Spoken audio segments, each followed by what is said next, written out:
James Mitchell sat alone in his downtown office, staring at the financial reports spread across his mahogany desk. At 45, he was the founder and CEO of Mitchell Tech Solutions, the software company that had revolutionized cloud computing. His personal fortune was estimated at more than $3 billion. Yet none of it made him happy anymore. His divorce from Catherine had been finalized 6 months earlier. She had taken a massive settlement and moved to Paris with her personal trainer. There were no children. Catherine had never wanted them, and James had been too consumed with building his empire to argue. Now, sitting alone in his corner office with panoramic views of the city, he wondered what any of it had been for. A knock interrupted the silence.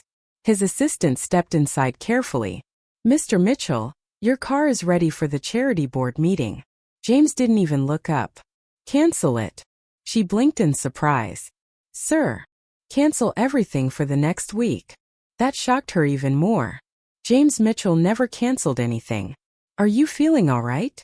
"I'm fine," he said quietly. "I just need some time away." After she left, James sat there for a long moment before making a decision that felt strangely reckless. He was tired. Tired of the fake smiles. Tired of people treating him differently because of his money. Tired of never knowing whether anyone actually liked him. For the first time in years, he wanted to feel ordinary. That evening, he went home to his penthouse and changed into clothes he barely recognized himself wearing. A plain flannel shirt, department store jeans, old work boots he'd once bought for a construction site photo opportunity. When he looked in the mirror, the powerful billionaire was gone. He looked like any other middle-aged man. James drove an old pickup truck he kept at his country property into a working-class neighborhood across town. The streets were lined with small houses, aging apartment buildings, and local businesses that looked worn but cared for. People here struggled, but they also seemed real. Eventually, he found a small diner called Rosie's. The red neon sign flickered softly above the entrance. Inside, the place smelled like coffee, bacon, and fresh bread.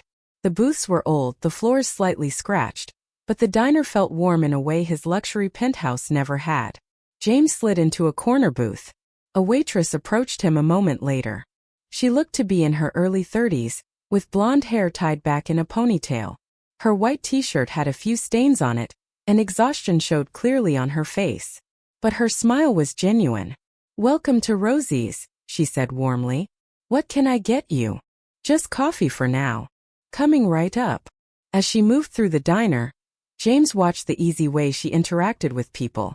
She joked with regular customers, checked on elderly diners, remembered everyone's names. There was a quiet kindness about her that immediately caught his attention. James was so distracted watching the rhythm of the diner that he almost didn't notice the little girl standing beside his booth. She looked about 6 years old with bright blue eyes and messy blonde hair. "Hi," she said confidently. "I'm Lily."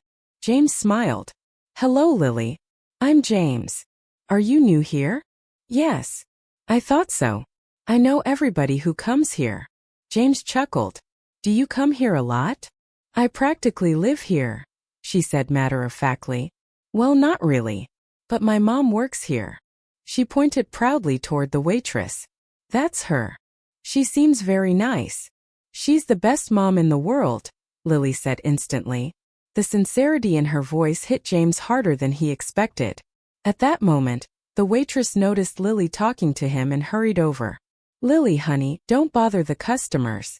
"She's not bothering me at all," James said quickly. The woman looked relieved. "I'm sorry. She gets lonely sometimes while I work."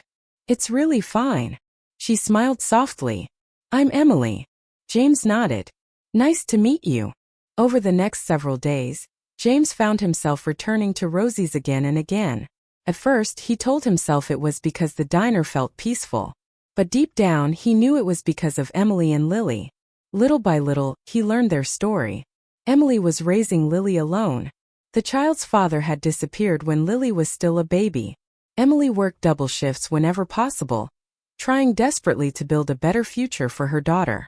They lived in a tiny studio apartment above a laundromat. It wasn't much, but Lily talked about it like it was a castle. Every afternoon, Lily sat in the corner of the diner doing homework while Emily worked. Eventually, Lily started sitting with James. She told him stories about school, about stray cats she wanted to rescue, about becoming a veterinarian someday.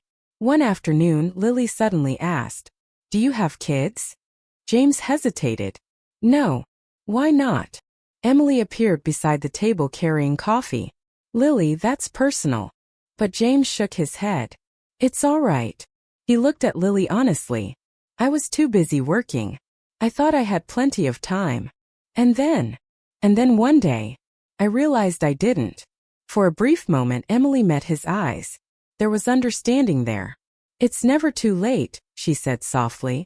That sentence stayed with him long after he left the diner. A few days later, James walked into Rosie's and immediately sensed something was wrong. Emily looked stressed. Lily wasn't smiling. The little girl sat curled up in the corner with her head resting on the table. When Emily approached his booth, James lowered his voice. "What happened?" Emily forced a smile. "It's nothing." "Emily." Her composure cracked slightly.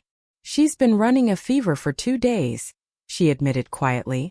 "I think she needs a doctor, but I don't have insurance right now." She looked embarrassed even saying it. "The clinic wants payment up front." James glanced toward Lily. "How much?" Emily looked startled. "No. I wasn't asking you for money." "I know. I can't accept that. Your daughter needs care." Emily looked torn between pride and desperation. Finally, she whispered, "About $200. James quietly took cash from his wallet and handed it to her. "There's $400 there." Emily stared at him. "That's too much. The extra is so you can take the day off and stay with her." Tears filled her eyes. "I'll pay you back. Only if you really want to." That night, James sat alone in his penthouse thinking about Emily's fear. $200. For him it was nothing. For Emily, it stood between her daughter getting medical care or suffering through illness untreated. For the first time in years, James truly understood how disconnected he had become from real life. When he returned to Rosie's a few days later, Emily immediately walked over with an envelope in her hand. "There's $50 in here," she said. "It's not much, but it's a start." James gently pushed the envelope back. "Keep it." "I can't." "You can." Emily looked emotional. "Why are you being so kind to us?" James thought carefully before answering. "Maybe because you reminded me what actually matters." Weeks turned into months. James became part of the diner. He helped Lily with math homework. He listened to Emily talk about her dream of becoming a nurse. He stayed after closing just to drink coffee and talk. For the first time in years, he stopped feeling lonely. One evening, Lily ran over carrying a drawing. "I made this for you." James looked down. It was a crayon drawing of himself, Emily, and Lily standing together outside Rosie's beneath a bright yellow sun. At the top, Lily had written carefully, "My family." Emotion tightened in James's chest. "It's beautiful," he whispered. Lily beamed. "You're like a dad to me." Emily froze nearby after overhearing the comment. "Lily." But James shook his head gently. "It's okay." That night, after Lily fell asleep in one of the booths, James finally told Emily the truth. "My name really is James," he said quietly. "But I haven't been honest about who I am." Emily frowned slightly. "I'm James Mitchell." Silence. Then realization slowly spread across her face. "The billionaire?" "Yes." Emily stood abruptly. "Why wouldn't you tell me?" "Because I wanted one place in the world where people looked at me like a normal person. You let me talk about overdue bills and rent problems, while you were secretly one of the richest men in the country." "I never judged you," James said softly. "Not once." Emily looked overwhelmed. "I don't understand why someone like you would even care about us." James looked toward the sleeping little girl in the booth. "Because before I met you too, I had everything except the things that mattered." Emily sat down slowly.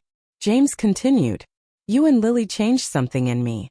You made me remember what being human feels like." The conversation lasted for hours. Emily admitted her fears, that he would eventually grow bored, that Lily would get attached and be hurt, that she would never belong in his world. James listened patiently. Then he said something that changed everything. "I'm not asking you to fit into my world." He reached across the table. I'm asking if I can become part of yours. The relationship developed slowly after that.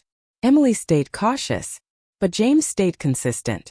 He showed up every day, not with flashy gifts or expensive vacations, but with presence.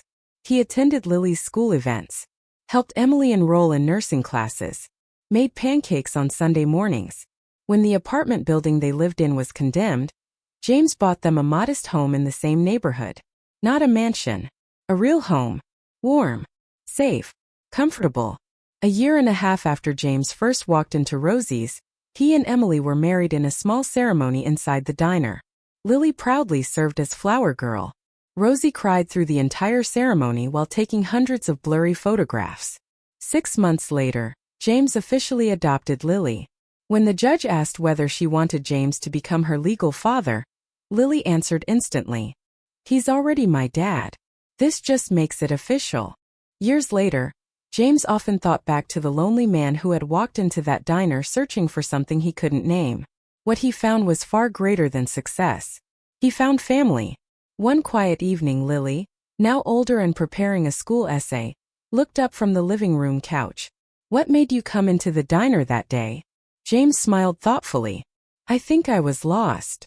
"And did you find what you were looking for?" James looked at Emily beside him, then at Lily, then around the warm home filled with laughter and life. "I found something better," he said softly. "What?" "A family." Emily rested her head against his shoulder. Lily squeezed between them on the couch. And for the first time in his life, James Mitchell truly felt rich. Not because of the billions in his bank account, but because he finally had something money could never buy.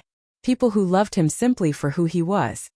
Sometimes life changes with something as simple as a cup of coffee in a small diner. Red Heart. If this story touched your heart, don't forget to like, share and subscribe for more emotional and inspiring stories. And remember, real wealth isn't about money. It's about love, family, and the people who stay beside you when life feels empty.